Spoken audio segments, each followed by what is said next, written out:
Good evening, everybody. DJ Styles. Okay, Custom Corpses, NightCreeper is very close to being finished here. I'm banging my camera around. Sorry about that. Okay, so what I had to do was this jawline wasn't correct here. You know, it was real close to correct, but I'm a perfectionist, and I wanted that jawline just right. So I had some spots that were it actually looked like it was caved in just a little bit in here, and then it dropped down, so it didn't look quite right. And like I said, I'm a perfectionist, and I really want to put the best possible mask that I can ever do. And I'm within a week and a half of putting a mold on this. I'm going to be molding this in the next 2 weeks. So I have to get this thing finished. It is really close to finished, and the way I have the light set up right now. Hold on, I'm cleaning my brush. See, I'm turning this light.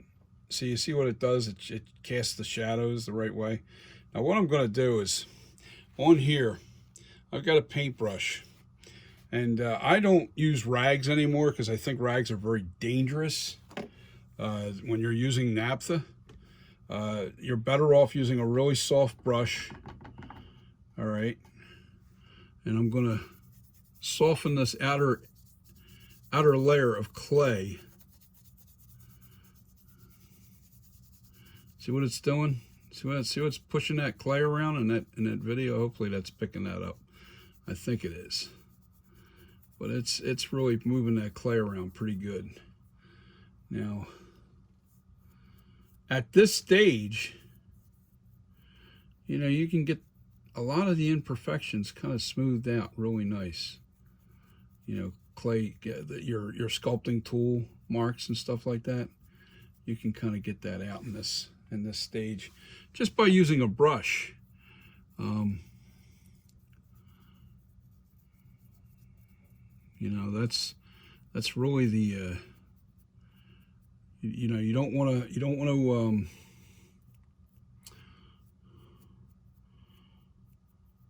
use a rag, because a rag kind of takes the clay off, and you don't want to do that. You're moving around clay now, and it's just that I'm so close to perfect as far as my version. Now you do want natural bumps, because that's how our flesh is. We have natural bumps in our as you can see all the little bumps and little, you know, that's how our flesh is. To get this perfectly smooth, there's not very many people that can do that, and I'm not one of them. So now what I'm doing, let me try to smooth that out just a little bit better. I don't like seeing brush marks. So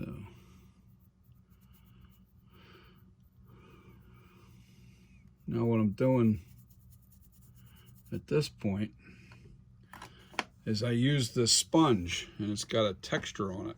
I can't see if you can see this. Yes, it's got a texture on it, and I'm just going to push that into this.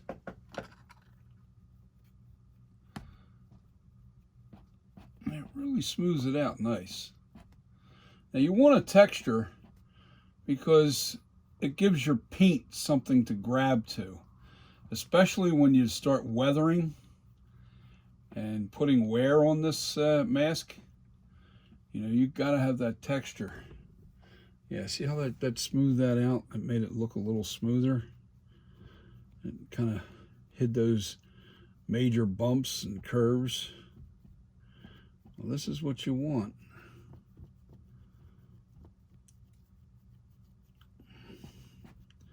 You know, any areas that cast shadowing, I'm banging this camera, sorry folks. Any areas where you cast a shadow, you see the shadow in here and then your check mark, that's got to have texture in there. You want texture in there, especially right in there, because that's where, if you're going to do a dry brush technique where you're painting or wet on and then wipe off. In other words, you put a very thin paint, a wash, you put a wash all over your mask, and then you wipe it, then you towel it off. You want that paint, that darker paint, to stay in the crevices. I don't know which way I'm seriously contemplating buying a really nice airbrush. I have to get a nice airbrush so I can work in the studio with that. I really want to work in the studio with an airbrush. The summertime, you know, I want to do the airbrush. If I'm going to do both versions, I'm going to do it by hand and then with airbrush. I think the main coat has to be done with airbrush anyway. That's the flesh color, and then you got to do the white, and then the weathering. That's all done with washes. So that is what I'm going to do. I can kill this really bright light here, and I'm really close to finished here, as you can see. You know, that is super super duper done. That's what I think. I think it's ready. It's time to mold. This is casting weird shadows over here because of the way I got the angle of the lights.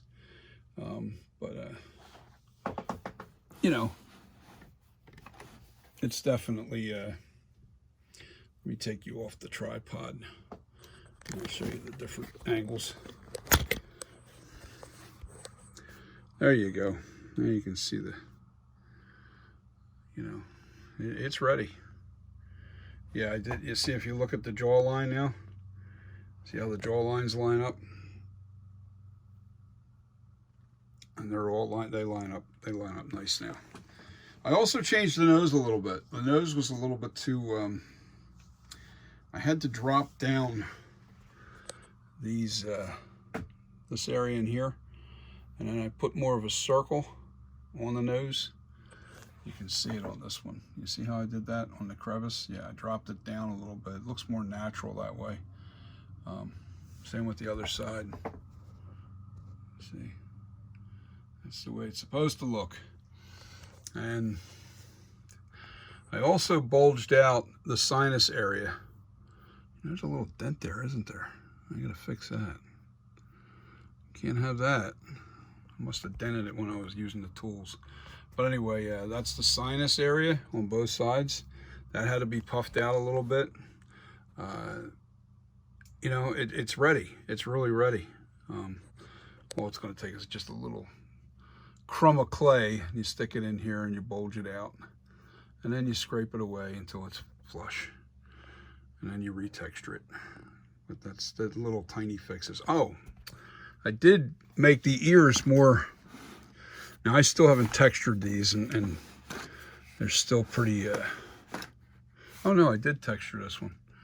Okay, see, the other ears were just, this area here was just real skinny. It just didn't look right. So I bulged out, I made these more round, around the outer edge. The inside was fine. It was just this outer ring. I did it on both sides. So,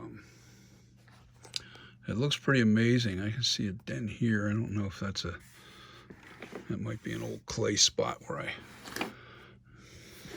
anyway, let me move this thing because I can't move it and hold the phone at the same time.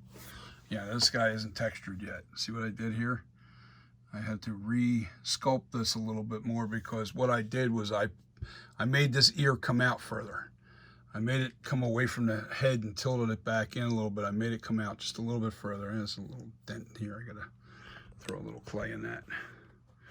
But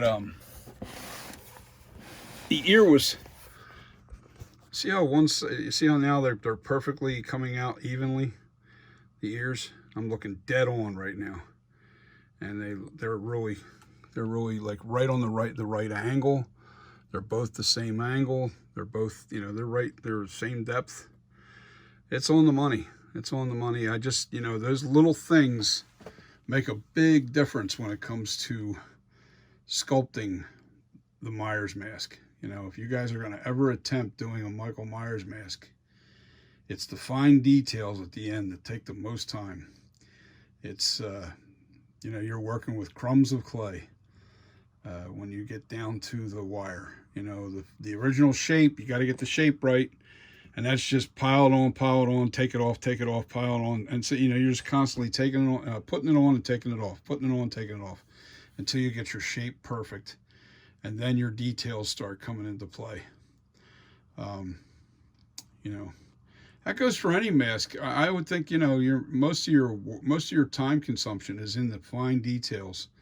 A little later on today, I'm going to make another video on, I got my piano wire, so I'm going to make some rakes, and they're for texturing wrinkles. I'm going to make some rakes with epoxy sculpt and some little PVC pipe tubing, and I'm going to make some wire rakes. They're straight wires with a little bend at the end.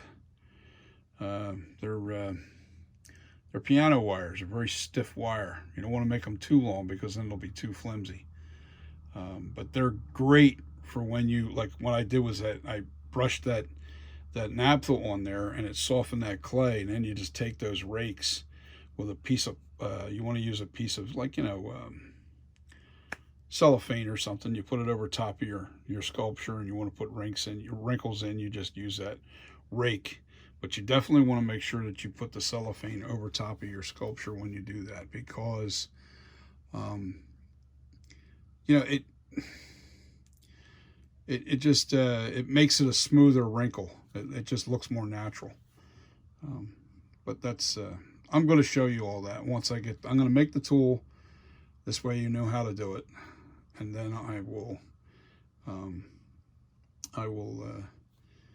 demonstrate on a piece of clay on how to make wrinkles. I'll make a flat little piece of clay, and then how you can make a skin tone, you know, skin textures and stuff like that. But that's what I'm doing, and I haven't put a video out in, I guess, a week, and I was still working on those eyes. I've been working on them like crazy. I got them finished. They're pretty much, I got them the way I want them, and they're going to work really well. And I figured out they're going to be $35 a set. If you guys want reflective eyes, you can actually put them in your masks. You know, if you're a mask maker out there and you want to put them in your mask, you put them above, you know, you put them above your eye hole so you can see what you're doing. You put them above. And I'm working on some kind of blinking mechanism. Now, you got to remember, this is reflective eyes. So you're not, I need a handheld, like, you know, trigger, like here. All right, you see this thing here? With something like this in your hand. Now what that's doing, and I want to be able to make an apparatus that goes on the over top of your reflective eyes that makes it blink. Now, why I say that is, if you see a set of reflective eyes out in the woods, you know, or, you know, just imagine you're walking out in the woods and all of a sudden your flashlight comes up on a set of eyes that are human height, you know, and then you're questioning, okay, it's some kind of reflective, somebody's playing a gag. Then all of a sudden you see the eyes blink in a natural way. And that, I think, would put the fear of God into people. It would scare the heck out of you. You know, now you're seeing something human height looking at you, you know, in the woods, and the eyes blink, you know. So that's what I'm working on. You know, and they have to be it has to be put on a mask. Now, I don't know if I'm going to, not Michael Myers, this has nothing to do with Michael Myers, but the future mask, what I'm going to do is probably, I'm going to make different types of masks, you know, hard shell masks. So this way it's more like a puppeteer. You know, you can use puppeteer mechanisms. Doing it on latex, I might have to have my buddy Alan Hops look into possibly making some sort of blinking mechanism that will work on a latex mask. Now, when I say blinking, it's not lights. You got to remember we're using just reflective material. So it's not LED lights. We're just talking about, because blinking a light is easy. You can just turn it off, turn it on by just a switch. But a reflective light, that's a whole other animal. You have to have some sort of mechanism that goes, over top. Either it goes around the eye like this. It'll just shut down on the eye. I don't know. I don't know how he would, if he would even attempt to do it. But it would definitely be very creepy in the dark. And they're just things that when I I guess as a kid, back in those days, I'm a lot older than a lot of guys that are out there doing this. I'm even older than Alan Hops. I'm almost 60 years old, and I'm new at this. But I grew up in a time where dirt was your favorite toy, where you had to use your imagination, and I used to go out and into the woods, and I was never afraid of the woods ever. I was never afraid of anything. I was just very fearless. I don't know why. I'm just not very. I'm very difficult to scare. But then I used to ask myself little questions. Okay, well, what would creep you out? If you're out in the woods, well, that would be pretty much what would creep me out. If I see some eyes reflecting back from a light that are human size or even bigger. Somebody 8 foot tall, could be Sasquatch, who knows. You see some eyes reflecting back at you, and all of a sudden you see them blink. Now it takes and you're seeing the head move or whatever. Somebody standing there. That would be freaky, man. I'm sorry. That would definitely scare the heck out of you. So, and we used our imagination, and I thought if I ever get into the special effects business, because I'm actually an artist. I've been an artist all my life. I just never had the time because I've been a disc jockey also my entire life. I started DJing when I was 14 years old, and it just never ended. I just always stayed working. And here I am later in life. That goes to show you, look, if you got a passion, if you got passions, no matter how old you are, keep going, man. Just do it. Just do it. Don't sit there and hold your breath and say, well, I'm too old for that. You know what? No, you're not. You know when you're too old? When you're dead. When it's too late, it's when you're dead. So, look, not anybody out there that is just afraid. You have to pull the trigger. Life comes at you full steam, just straight at you. And time doesn't stop for anybody. So if you guys have a passion, something you really want to try or do, go for it. You got to do it. So I'm rambling on, but this is going to be NightCreeper. It's going to be in stone in the next 2 weeks. Within the next 2 weeks, I'll have a rubber mask made out of this guy. And I'll start the process of painting and hairing. Hairing is an art itself. Like I have up here, up on top of the shelf, you see all that hair? I get that from a company. And they're a really good company. Alan Hops actually turned me on to them, and they're called Woolery. And that's actual wool. It's a really, really nice hair. But it is expensive. It's like, I think it's $18 a bag up there. But it gives you quite a bit of hair. I could probably hair 4 or 5 masks with just one bag. So I got enough hair to do some masks. Anyway, that's what I'm going to be doing over the next couple of weeks. It's going to come to life. We are going to have the newest NightCreeper 1978 and 1981. It's going to be made from the same mask. I'm going to give you 2 options, and most of it's just going to be a paint job. And going to puff out the sides a little bit so it widens the face for the 1981. There'll be a smaller version mask to create that expanded look. So this way when it fits on your head, I'm going to put foam on inside the mask on both sides, right on each side of the temples. And this way when the mask is worn, it'll be a smaller version of this mask. when you put it on, it'll stretch the top of the face out more, and that'll create. And it'll be a thin casted rubber. You can't really stretch the mask out if it's too thick. But yeah, that'll be that's what I'm going to do with the 1981, and then I'll paint it to look just like the worn yellowish look that the mask looked in 1981 Halloween 2. You know, so that's the plan, and then I'm going to turn this into the 2018 and the 2022. Yeah, the burnt one. Well, actually, the 2021, the burnt one and Halloween Kills, and then I'm going to do. I may not do anything. I think they're going to. I think they're going to end up coming back to the original mask in Halloween Ends. I have a funny feeling that's what they're going to end up doing, but who knows? I mean, this mask that they've been using since 2018. One, it was an old mask. Now it's burnt, bullet holes in it. I can't see it making it through the next two movies. So it makes it through this one looking burnt and looking like with the bullet hole in the cheek. But does it make it into Halloween Ends? I just don't think so. So I think what they'll end up doing possibly is going back to the original Shatner mask.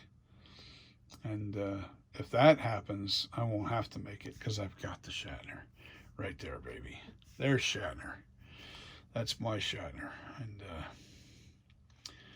anyway, you guys have a wonderful week. The week is just starting, and I've got to get some work done. And I want to say peace. Take care.